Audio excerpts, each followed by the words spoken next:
sa mga hindi iniisip at pinag-iisipang mga salita na lumalaki, lumalala, gumugulo, lalo kung marami pa uling maraming daldalera at daldalerong sumasali sa kwento. Dapat maliit lang sana ang problema, pero dahil sa mga salitang hindi kailangan namang sabihin, lumalaki. Proverbs 16:7, when the ways of people please the Lord, He causes even their enemies to be at peace with them. Kapag ang pamamaraan mo ng pamumuhay ay kalugod-lugod sa Diyos, inaayos ng Diyos ang iyong relasyon sa mga tao, at ginagawa ng Diyos pati ang iyong mga kaaway na magkaroon ng kapayapaan at pakikipagkaibigan pa nga sa iyo. Automatic ito. This is really cause and effect. God doesn't have to go down from heaven and interfere with all of your enmities and wars and quarrels. Kasi pag makadiyos ang iyong kilos, natural, ikinalulugod ng Diyos ang kinikilos mo, sang-ayon yun sa kanyang law, sa kanyang natural law, sa cause and effect law, natural, automatically, aayos ang takbo ng iyong buhay. When people obey the will of God, they do what is right, and so lessen tension with others. So pag inuna mo ang pagsunod sa kalooban ng Diyos, isa sa mga automatic fruits nito, pagiging mas maganda ang relasyon sa kapwa-tao. Ngayon, kung meron nang nasimulan at nandyan na ang naging pagsakasamaan ng loob o kaya ay pag-aaway, don't worsen current enmity. Huwag nang palakihin ang sunog. Huwag nang dagdagan ang gatong sa apoy. Huwag nang dagdagan ng mga daldal, mga kibo, body language na nakaka-provoke. Huwag nang palalain. May sugat na nga, lalo mo pang dudumihan, may infect pa. May sugat na nga, lalo mo pang paduduguin. Hindi naman para linisin, kundi para lalong masaktan ang may sugat. Walang makikinabang sa ganyan. Proverbs 25:9, when you and someone else can't get along, don't gossip about it. Isa lang yan na policy, tandaan natin mga kapatid, hindi lalaki ang maraming gulo. Meron kayo nakaaway, meron kayo nakasamaan ng loob, huwag niyong i-chismis. Huwag niyo na ikwento sa iba. Kasi yung kinuwentuhan nyo, magkukwento pa rin yun, dadami ng dadami ang kasali. At bawat isang sumasali ay nagdadagdag ng lason dito sa istoryang ito, gugulo ng gugulo. When you and someone else can get along, don't do anything to make things worse. Bakit nagkukwento ka sa iba pagka meron kang nakagalit, nakaaway, may nang-away sa'yo o may inaway ka? Para kumampi siya sa'yo.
At pag naghahanap ka ng kakampi, ibig sabihin, whether you are aware of it or not, ang kinilikha mo ay gulo, kaya ka naghahanap ng kakampi.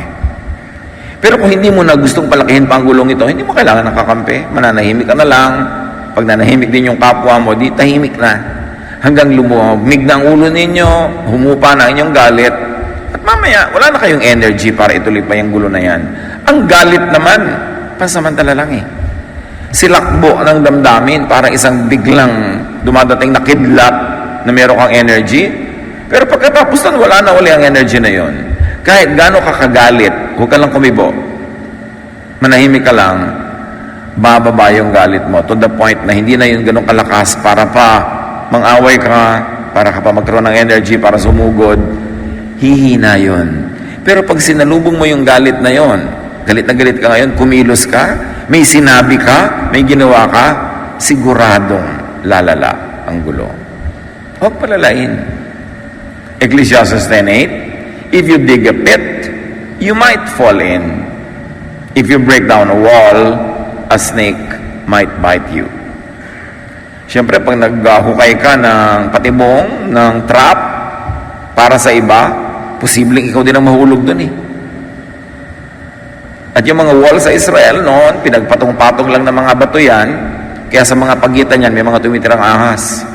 So kung sinisira mo ang pader ng iyong kapwa, gusto mong tanggalin yung bakod niya, pwedeng ikaw ang matuklaw ng ahas. That's why if you break down a wall, a snake might bite you. Pag gumagawa ka ng masama laban sa iyong kapwa, imposibleng hindi ka rin masaktan. Imposibleng mapuwera ka sa makakakuha ng negative harvest. So move towards making peace. The goal is to make peace. Begin to do good. Begin to be good. And if you cannot begin to do good, maybe you are not yet in the mood, you are not yet convinced, well, at least, stop hostilities. Kung meron tayong pinawawala na salita sa ating bibig, na nakakagalit, nakakasakit, kahit hindi pa tapos yung sentence, magkaroon ka na, matauhan ka, stop in mid-sentence, and don't proceed. Kahit yung nakikinig sa'yo, pag nakita niyang tumigil ka sa gitna ng sentence mo, ma-appreciate niya na ayaw mo nang ituloy. Ayaw mo nang dagdagan pa.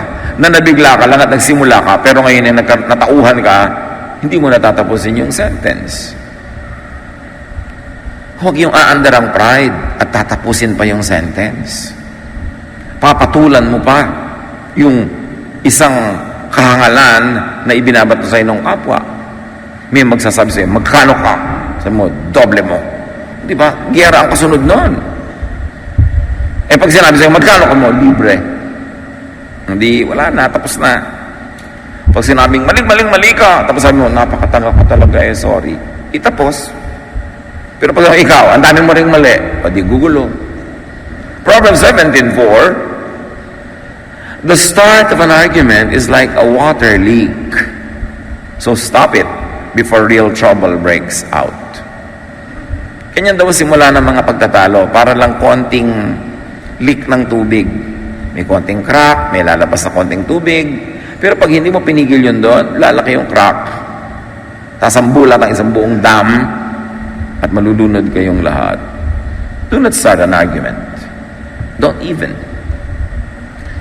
Diyan mahalaga yung self-control. Yung gustong-gusto mong manakit pero titigil ka muna. Kaya sabi ng iba, when you're angry, count 10. Nagagalit ka, may sinasabi sa iyong kapwa mo, gusto mong magsalita rin, count 10 muna. 1, 2, 3, 4, 5, 6, 7, 8, 9, 10. Nakaalis na siya. O kaya, nawala na yung silakbo ng damdamin mo, lumamig na yung ulo mo. Therefore, wala kang pagsisisihan na kung sinabi mo, magsisisi ka pa. Yung magsasalita ka, tapos mamaya magsasorry ka, di ba? Jolog siya. Baduy. Ang tapang-tapang mo magsalita, sabi niya, sorry. So, dapat, igalang mo naman yung sarili mong pride. Pigilin mo na yung sarili mo sa magsalita na isang bagay na kailangan mag-sorry ka pa mamaya. Huwag mo na lang sabihin. Kailangan, tiisin mo yung urge na parang ahas na natapakan, tutuklaw agad. Yung pag natapakan, tutuklaw, natapakan, kakagat, ahas yun, aso yun. Dapat ang tao, no? Pag natapakan kasi mo, natatapakan mo na ako. Hindi tapos. Open doors. Magbukas ang puso, magbukas ang isip, magbukas ng ating mga pintuan. You open doors. Make it possible for the other person to go and do good. Pag nagbukas ka ng pinto, you're inviting peace. Kahit hindi mo siya niyayaya papasok, nakabukas yung pinto mo, body language mo yon. Sinasabi mo, I'm ready for negotiation. Yung nagagalit ka sa anak mo, sa kapatid mo, sa nanay mo, sa asawa mo, tapos bigla kang papasok ng kwarto, dalawa lang naman pwede mong gawin, di ba? Ibalibag mo yung pinto. O iwan mong nakabukas lang yung pinto. Ibig sabihin, pwede mo akong sundan, pwede mo akong kausapin, pwede mo akong amuin, pero ibinalibag mo yung pinto, lalo tumama pa sa mukha niya dahil sumusunod siya sa'yo, giyera yan. Yung behavior natin, dapat nalaman natin kung ano yung papunta sa peace at ano yung papunta sa more trouble. Build bridges. Build connections. Nagkagalit kayo mag-asawa, doon kakakain sa kwarto, doon kakakain sa bubong, doon kakakain sa kapitbahay. Kung doon kakakain sa dining table nyo, kahit nagagalit ka, may bridge. Ibig sabihin, kung umupo ka dito at magkape ka sa tabi ko, pwede tayong magkasundo. Okay, magsara. Ngayon, pagsasara nyo yung asawa nyo, pagsara nyo forever. Pagsara nyo for life. Hindi nyo kakausapin ngayon, huwag nyo kausapin buong buhay hanggang mamatay kayo. Ang haba naman po, pastor. Mahaba. Kailan mo kakausapin? Siguro po next year. Kakausapin mo lang pala next year, ba't di pa ngayon? Papapagod ka, isang taon ka hindi nag-uusap. Yung mga nagko-cold war na yan, kulang sa katalinuhan. Magkakagalit kayo, di kayo mag-uusap ng isang linggo, yung pala mag-uusap din kayo. Kaya lang nung linggo na yun na hindi kayo nag-uusap, dumaan na yung birthday ng anak nyo, dumaan na yung anniversary nyo, di ba sayang ang happiness? Yung mga magtatampo-tampo pa, lalayas, babalik din pala next week. Huwag ka nalang lumayas, pumunta ka nalang doon sa kabilang sulok ng bahay nyo. In other words, open doors, pwede mong puntahan. Ngayon, ayaw nyo na, talagang hindi binlock nyo pa sa telepono nyo kung saan kayo nagpunta. Pangatawanan nyo buong buhay. Ngayon, kung di nyo papangatawanan, bahag buntot din kayong babalik-balik, huwag nyo nalang simulan. Kasi sayang ang buhay. Baka yung mga panahon nagtatampo ka, hindi kayo nag-uusap, nasagasaan siya ng tren. 20 kilometers per hour na lang ngayon tren, nasagasaan pa siya. Tapos magsisisi ka. Sayang. Ang dami-dami mga ginagawa ng mga taong hindi kasi sila nag-iisip. Alam nyo ba, ilang araw pang nalalabi sa inyong buhay? Alam nyo ba yon? Hindi nyo alam. Kung 50 taon pa o 50 segundo na lang bago matapos ang message na ito.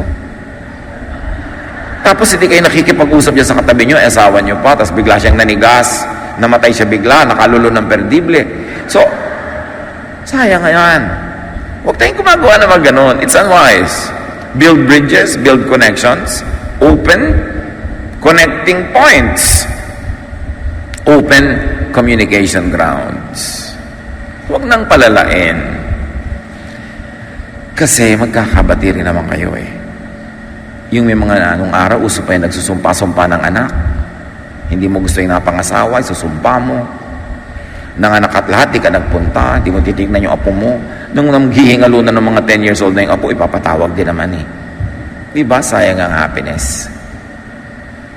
Now, if you have trouble with people, send and have ambassadors. Maganda yung may namamagitan, merong umaareglo sa gitna, may go-between. Luke 14:32, while the other is still away, meaning the enemy, a good king sends a delegation and asks for the terms of peace. Yun ang embassy. An embassy is a group of people or a person that one king sends to the other king to negotiate for peace. Kaya mga bansa na magkakasundo, magkakaibigan, may mga embassy sila sa bansa ng kabila. Ibig sabihin nun, we are always here to make peace. Pag nagka-trouble ang mga bansa natin, pag-usapan natin dito sa embassy namin, andito kami. So, ganun dapat din tayo, may mga ambassador. But make sure na ang nakikigitna sa inyong dalawang nag-aaway is a diplomatic ambassador. Because many fights and wars are worsened by ambassadors from hell.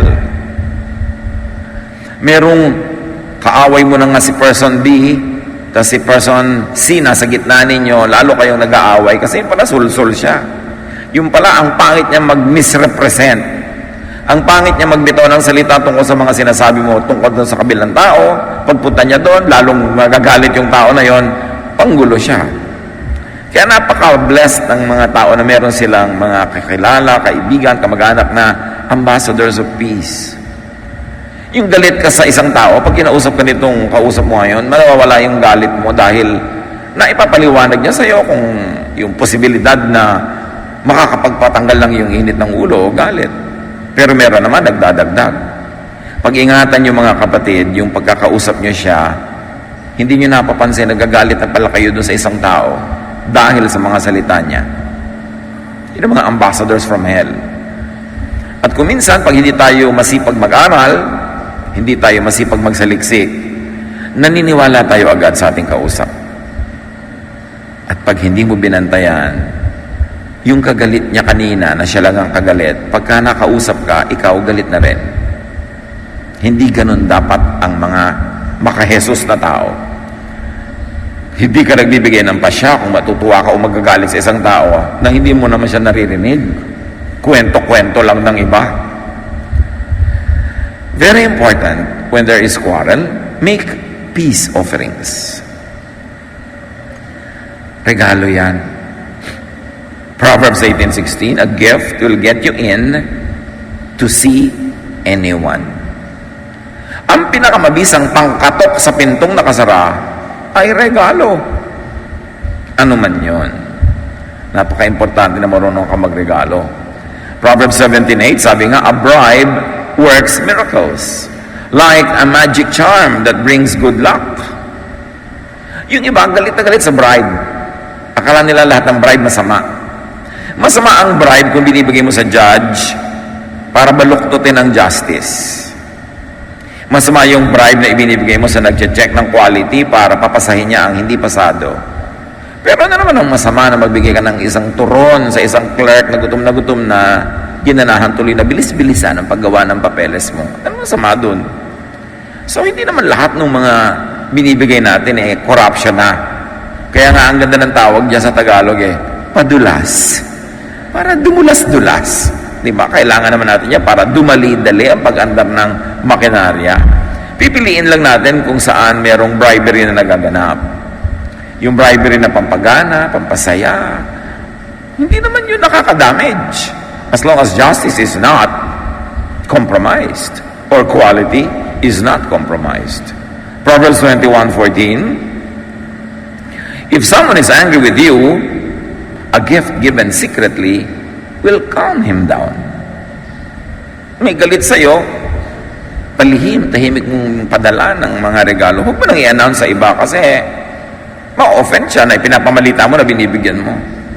Yung bang ganito, magbibigay ka na nga ng regalo sa isang taong galit, sabi mo pa sa mga tao, huy, nagagalit si ano sa akin, uutuin ko ng konti, papadalang ko ng pakwan. E di lalong nagalit sa'yo pag nalaman yun. Kaya sabi, secret ang pagbibigay. Gifts are really magical. Hindi ba tayo enjoy na enjoy magbukas ng regalo? Kasi gifts are magical. Kaya lang, pagbukas mo, ay, ito lang pala. Diba? You give a gift to please, not only to satisfy a mechanical requirement that you give something. Hindi makapagbigay ka lang, hindi mo na pinag-isipan. Lalo lang na hindi na siya yung binibigyan mo. That's why gift givers are magicians. Nakaka-magic talaga yung charm ng pagbibigay. Biyanan mo, lagi mainit ang ulo sa'yo. Bigyan mo ng 3 personas. 1,000. Di ba? May 3 tao doon. Ngayon, gawin mong 9 personas, 3 1,000. Araw-arawin mo yan pagka hindi mo ikaw pinakapaboritong manugang yan matapos ang 3 taon.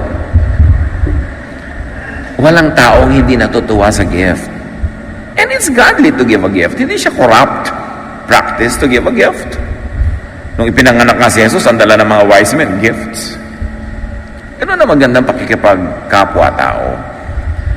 Lilipat ka sa isang neighborhood, binigyan mo ng konting prutas yung mga katabi mo, may gift agad, announcing your friendly arrival in the community.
pupunta ka sa isang may sakit, may dala kang konting gift. Kung hindi mo siya nakakakain, yung bantay, bibigyan mo ng gift. That's why nakalagay sa Bible, don't appear before God empty-handed. Dapat may bit-bit ka rin. Laging may dala. Kasi ang Diyos nga, siya kauna-unahan nagbigay ng gift. Gift giving is a very godly activity. Of course, as long as you do it within your means, hindi naman yung oppressive na nagkautang-utang ka na, meron namang saksakan ng galante, lubog na sa utang, gift pa ng gift. Dapat nakalagay sa lugar. At hindi naman kailangan laging mahal. Proverbs 25:21-22, sabi ni Jesus, if your enemies are hungry, give them something to eat. And if they are thirsty, give them something to drink. And the Lord will reward you. If you're enemy, hungry, give them something to eat. O, nagdaramdam ka, nagtatampo ka sa asawa mo, pakainin mo pa rin. Hindi mo naman enemy yan asawa mo nga. Yung enemy nga, sabi ni Jesus, pakainin. Asawa mo pa. Anak mo pa, nanay mo pa. Diba? Yung nasa kwarto ka, sasabihin ng asawa pagdating, kakain na ako, honey. Dala ko ba sa kwarto ang kaldero? Anong hawak mo nun? Away. Diba?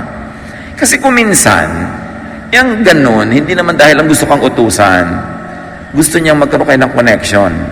Para kung sakaling lumabas ka, kumakain siya, nandun ka rin, meron ng oras para mag-usap.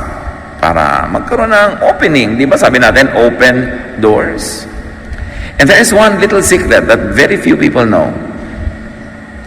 If you want people to open up to you, and usually ayaw nila mag-open up, usually nakasarado sila, ask for favors. Pero little favor, and definitely huwag pera. Alam mo, pwede mo ba akong tulungan na basahin tong paragraph na to kasi gusto kong ma-review? You know, people usually like to be asked to do little favors.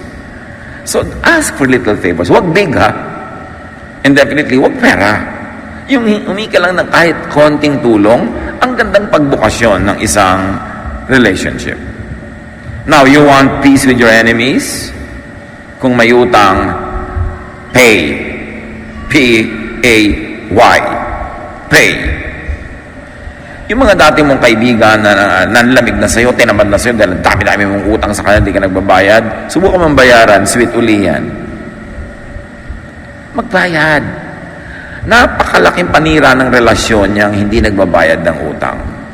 Kung bakit naman, ano kaya yung natural phenomenon na yon, na yung may utang nakakalimot, pero yung nagpautang hindi tanda niya. Ito yung nakakasalubong ka nga niyan, inaasahan niya magbabayad ka na Ikaw naman, patay mali siya ka kung ano pinagbababanggit mo na parang wala kang utang. Hanggang mamaya talagang mawawala na ng gana sa'yo. Romans 13:7, give to everyone what you owe them. Kung ano man yun, pasweldohin mo ang empleyado mo, magtrabaho ka para sa amo mo, kasi yun ang utang mo sa kanya, yung trabaho. Ang utang niya sa'yo, yung sweldo mo. Huwag yung pinapasweldo ka, hindi ka nagtatrabaho. O kaya, hindi ka pinapasweldo habang nagtatrabaho ka. Mali yun lahat. At kung may pautang ka, lalo sa kamag-anak o malapit na kaibigan, at talagang sa tansya mo, hindi ka na mababayaran pa in the next immediate time, don't collect anymore. Write off debts. Magpatawad ng utang. Kasi, malamang, mas mahalaga naman yung relasyon nyo kaysa doon sa monetary value ng utang. Sayang ang friendship. Sayang ang pinagsamahan. You can never make old friends. Old friends could only be kept or lost. Ngayon, sa konting halaga, hindi mo naman ikamamatay, hindi mo ipaghihirap, at di mo rin ikayayaman, mabuti papatawarin mo na. At para to clear the air, sabihin mo, alam mo, halika ha, kung ano man yung utang mo sa akin noon, pinapatawad na kita, kalimutan na natin. Pagka na lang bigla ka nagkapera, di bigyan mo ako ng gift, pero hindi na yun bayad sa utang, binubura ko na. Sayang kasi ang friendship. Gaano karaming friendship na dinilig ng dugo at pawis ang nawala dahil lang sa utang. So, alin ang mas mahalaga sa atin? Makakolekta o mawala ang ating kaibigan? Total, hindi rin naman tayo makakakolekta. Tapos nawalan pa tayo ng kaibigan, di doble lugi yun. Kaya pwede mo sabihin, habang nagkakampi kayo, alam mo, palagay ko naman, hindi mo na ako mababayaran pa. Yung pera ko, hindi na babalik. So, at least yung friendship natin, ibalik na lang natin. Kasi again, sayang ang happiness. Ang dami-daming lungkot ng buhay. Ngayon, yung mangilan-ngilan mong happiness, sasayangin mo pa. Always try to protect happiness. Kasi kayamanan yan. Isang malaking kayamanan ng happiness. Kaya sa Philemon 1:18, if he has wronged you in any way, sabi ni Paul, or owes you anything, charge that to my account. Ito kasing si Paul, nagkaroon siya ng kaibigan, convert, si Onesimus, slave nitong si Philemon. Ngayon, pinababalik niya, bumalik ka na sa amo mo. Kasi po may utang ako sa kanya, kaya ako tinakasan. Sinulatan ni Pablo kasi kilala niya. May utang na loob sa kanya itong Philemon na to. Kaya sabi ni Pablo, alam mo, tanggapin mo na itong si Onesimus. Kung ano man ang utang niya sa'yo, ituring mo na lang na charge sa akin. Siguradong mas malaki pa ang balance mo kasi malaki utang na loob mo sa akin, di ba? So, alang-alang sa akin, kalimutan mo na yung utang niya sa'yo para magkasundo-sundo. Tayo naman, charge to Jesus account. May utang sa'yo yung tao, laki naman ang utang mo kay Jesus, di ba? So, i-charge mo na kay Jesus. Sabi mo, Lord, dahil mahal niyo ako at dami niyo binibigay sa akin, papatuwanin ko na itong taong to. Total ako pinatawad niyo. Patuloy niyo pinapatawad at minamahal. So, dahil sa inyong pinasimula na napakagandang project ng pagmamahalan, papatawarin ko na itong taong to. Then, tahimik ang buhay. Sue, ask for peace. Dapat, humingi ka talaga ng peace. Peace na tayo Sa culture naman natin, hindi natin lagi sinasabi yan kasi hindi natin lagi bine-verbalize. Body language. Kaya nga magpadala ka regalo. Imbitahin mo magkape. Yung magpakita ka na bukas ka na makipagkasundo muli. Matthew 5:25, before you are dragged into court, make friends with the person who has accused you of doing wrong. Pag may kaso na nakarating pa sa husgado, ang laki ng failure ng amicable settlement. Yung mag-aayos, yung mag-areglo. Kaya ngayon, bago ka magdemanda, punta ka muna sa barangay, ayusin muna kayo ng kapitan para huwag na makarating sa court. Pare-pareho kayong lugi. Pare-pareho lang kayo mapapagod. Walang nananalo. Meron lang na mas talo. Pero wala talagang nananalo kasi lahat tayo nasasaktan. Isang matandang kasabihan, a stitch in time saves 9. May konting pilas ang iyong damit, sinulsihan mo na agad, isang sulsi lang, sa tamang oras, sa mabilis na aksyon, makakatipid ka ng 9 na sulsi kung hindi mo sinulsi ngayon yan, tapos biglang lalaki ang pilas. Pag merong maliit na damage, ayusin na, kasi pag hindi inayos agad, lalaki. Ganyan din yung sakit. May konti kang nararamdaman, paggamot ka na, kumuha ka na ng tamang pahinga, pagkain, kasi pag hindi mo pa yan inayos, lalala. Mas mahu-hospitalize ka at baka malibing ka pa next week. Kaya kailangan, meron kang nararamdaman, ayusin mo na agad. O may dinaramdam siya, nagagalit siya sa'yo, ayusin mo na agad kasi pag hindi, lalaki. Lalaki, sayang. And rebuild friendship. It's important. Don't keep losing friends. Luging-lugi ka pagka may mga pinagsamahan kayo, magkaaway kayo. Dadalawa kayo magkapatid sa mundo, magkaaway pa kayo. Mahirap yun. Matthew 5:23-24, turo ni Jesus, if you are about to place your gift on the altar and remember that someone is angry with you, leave your gift there in front of the altar. Make peace with that person, then come back and offer your gift to God. Sabi, nakikipagkasundo ka sa Diyos, unahin mo muna makipagkasundo ka sa tao. Huwag yung puro relihiyon ng relihiyon, tapos ang dami-dami makaway. Unahin mo, makipag-ayos ka. Ang righteousness kay Jesus is not the moral, religious purity by the law of Moses. Kasi pag sabing, be righteous, you must be righteous, ang laging iniisip ng iba, napaka-pure mo, yung wala kang ginagawang kahit anong blah, blah, blah, blah, blah, blah, against the law of Moses. No. Righteousness, according to Jesus, is being and doing good to others. Being good, doing good to others. Yun ang righteousness ni Jesus. Kaya sinasabi niya, sa araw na yon, haharap kayo sa Diyos, sasabihin niya, dito kayo sa kaliwa, ito kayong mga tupa, dito kayo kambing, dito kayo sa kanan mga tupa.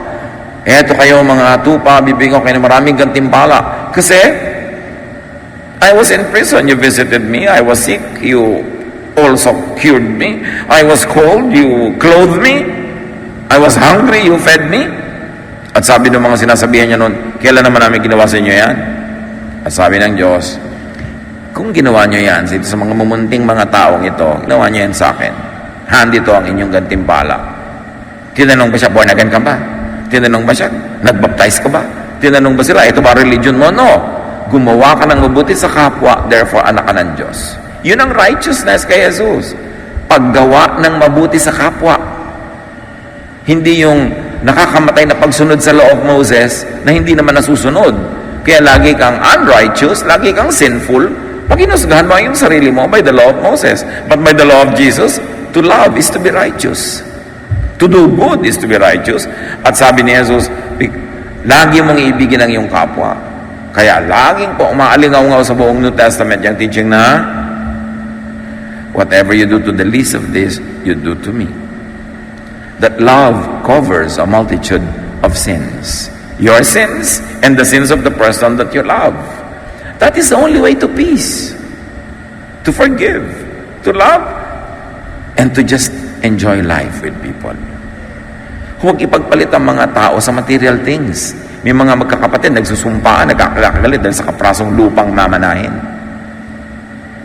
Mga nag-aaway-away dahil sa promotion ng mga magkakaibigan sana sa isang office, may na-promote, nagkagalit na. Sayang. Dapat tayong wise. Importante na tayo ay gumagawa ng mabuti kasi mahalagang may kaibigan. At yung kaibigan, maaaring magulang mo yon, kapatid mo, asawa mo. Ecclesiastes 4:9-12, 2 are better than 1 because they have a good return for their labor. If either of them falls down, one can help the other up. But pity anyone who falls and has no one to help them up. That's why make friends, keep friends. Mabuti may karamay. Sa hirap, kasama sa saya, life is better off when shared with people.